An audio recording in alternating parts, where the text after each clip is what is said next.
यह मेडिकेयर के बारे में सबसे सामान्य सवालों में से एक है जो मैं सुनता हूँ।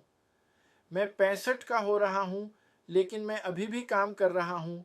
क्या मुझे वास्तव में मेडिकेयर में नामांकन करना है?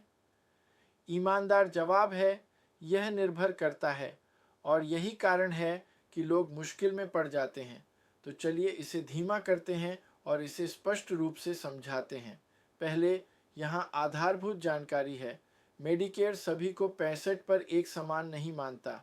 आपकी कार्य स्थिति महत्वपूर्ण है और आपके नियोक्ता का कवरेज और भी अधिक महत्वपूर्ण है। चलो भाग ए से शुरू करते हैं।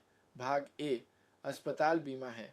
अधिकांश लोग 65 पर बिना किसी मासिक प्रीमियम के भाग ए में नामांकन कर सकते हैं।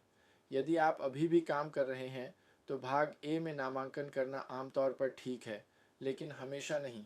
यदि आप स्वास्थ्य बचत खाते में योगदान करते हैं तो भाग ए में नामांकन करने से कर संबंधी समस्याएं उत्पन्न हो सकती हैं।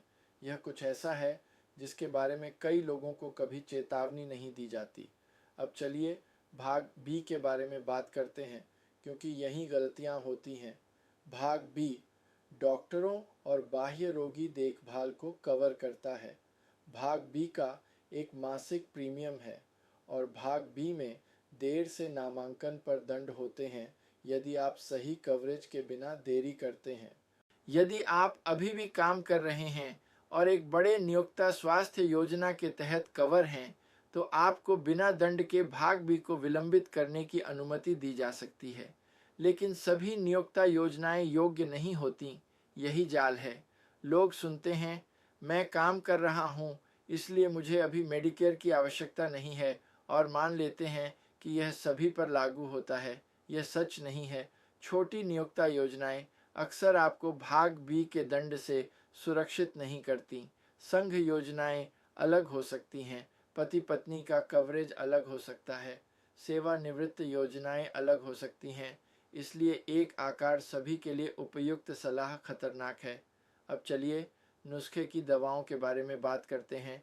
यहाँ तक कि यदि आप काम कर रहे हैं तो आपको यह जानना आवश्यक है कि आपकी वर्तमान दवा कवरेज को मान्य माना जाता है या नहीं।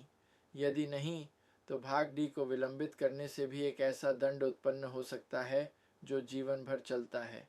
कई लोग यह सालों बाद पता लगाते हैं, जब इसे ठीक करने के लिए बहुत देर हो चुकी होती है।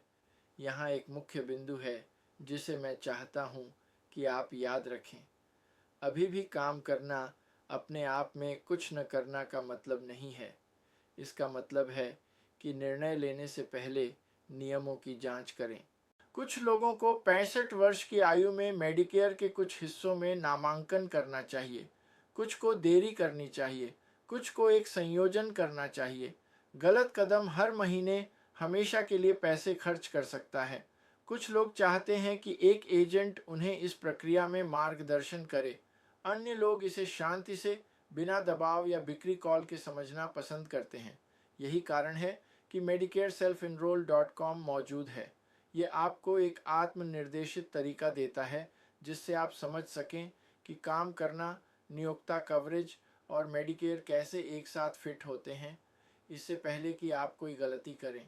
यदि आप 65 वर्ष के हो रहे हैं और अभी भी काम कर रहे हैं तो अनुमान न लगाएं। पहले स्पष्टता प्राप्त करें, और यदि आप अपने विकल्पों का पता लगाने के लिए बिना दबाव का तरीका चाहते हैं तो जब आप तैयार हों medicareselfenroll.com पर जा सकते हैं। कृपया लाइक करें, शेयर करें, सब्सक्राइब करें और नोटिफिकेशन बेल दबाएं ताकि आप हमारा अगला वीडियो मिस न करें।